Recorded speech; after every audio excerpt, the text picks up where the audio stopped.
আপনি কি জানেন নিয়মিত কি খেলে কোনোদিন হাড় ও জয়েন্টের ব্যথা হবে না? এস দিয়ে নামের মানুষেরা কেমন হয়? দাঁড়িয়ে খাবার খেলে কোন রোগ হয়? ভারতের টাকার নোট কি দিয়ে তৈরি করা হয়? এমনই সব অজানা প্রশ্নের উত্তর জানতে ভিডিওটি না টেনে শেষ পর্যন্ত দেখুন।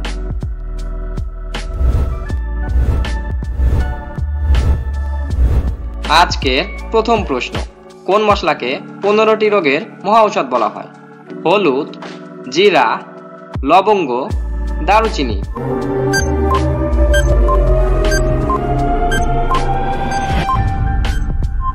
সঠিক উত্তরটি হবে লবঙ্গ।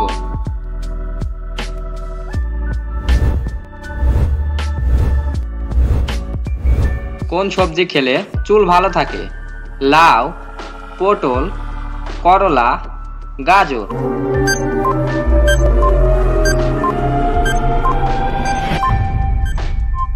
সঠিক উত্তরটি হবে করলা।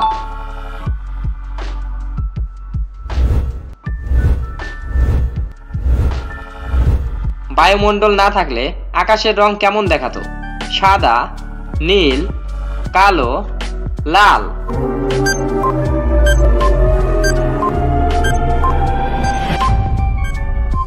সঠিক উত্তরটি হবে কালো।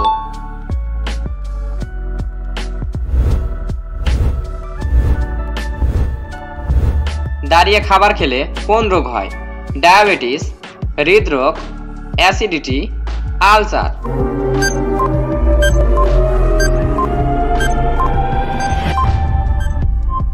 সঠিক উত্তরটি হবে অ্যাসিডিটি।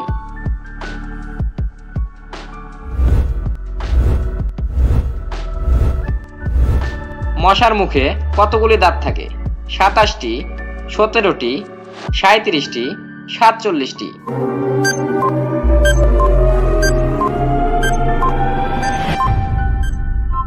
সঠিক উত্তরটি হবে 47টি।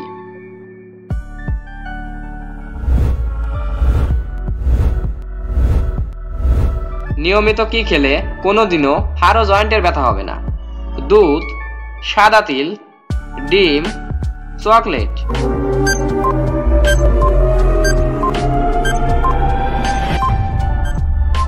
সঠিক উত্তরটি হবে সাদা তিল।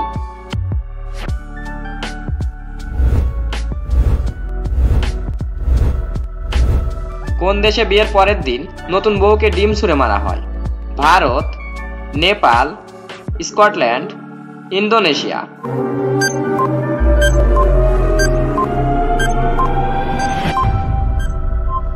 সঠিক উত্তরটি হবে স্কটল্যান্ড।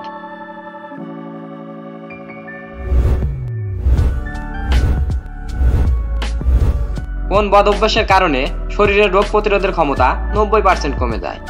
নিসঙ্গতা, রাত জাগা, ফোন ব্যবহার, ঘুরে বেড়ানো।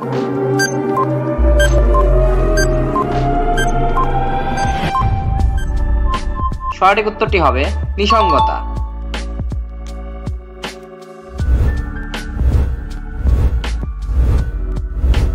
হ্যালো বন্ধুরা, এই প্রশ্নটি তোমাদের জন্য রেখে যাচ্ছি। ভারতের গোলাপি শহর বলা হয় কোন শহরকে? কলকাতা, মানালি, জয়পুর, হায়দ্রাবাদ।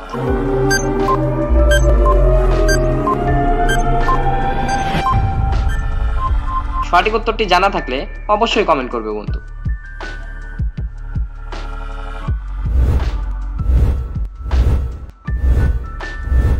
কোন দেশে অফিসে ঘুমের জন্য 2.5 ঘন্টা সময় দেওয়া হয়? জাপান, মালয়েশিয়া, সৌদি আরব, আমেরিকা।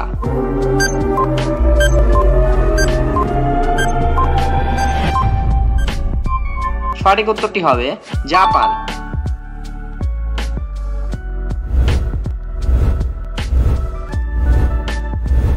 ভারতের কোন রাজ্যে সবচেয়ে বেশি লবণ উৎপাদিত হয়? গুজরাট, দিল্লি, পাঞ্জাব, পশ্চিমবঙ্গ।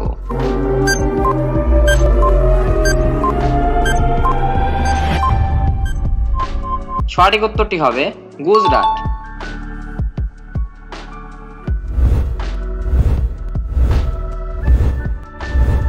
এস দিয়ে নামের মানুষেরা কেমন হয়? পরোপকারী, পরিশ্রমী, ধনী, গরিব।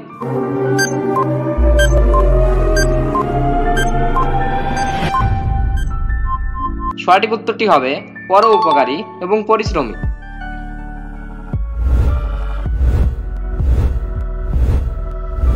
কোন শাক খেলে মাথার চুল দ্রুত ঘন হয়? কলমি শাক, পুঁই শাক, মূলা শাক, পালং শাক।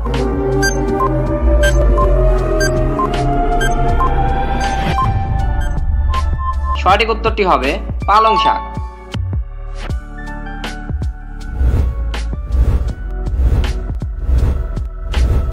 ভারতে টাকার নোট কি দিয়ে তৈরি করা হয়?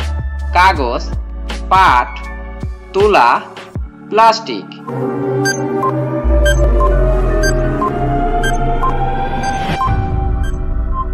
সঠিক উত্তরটি হবে তুলা।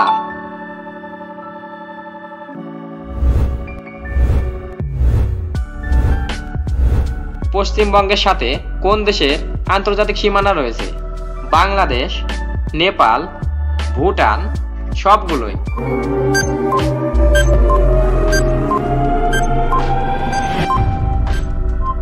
সঠিক উত্তরটি হবে সবগুলোই।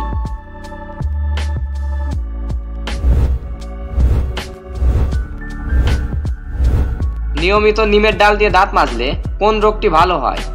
পায়রিয়া, ডায়াবেটিস, ক্যান্সার, আলসার।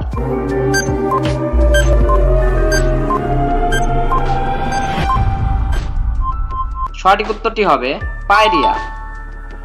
হ্যালো বন্ধুরা, আজকের ভিডিওতে কোন প্রশ্নটি তোমার কাছে বেশি ভালো লেগেছে তা অবশ্যই কমেন্ট করে জানাবে।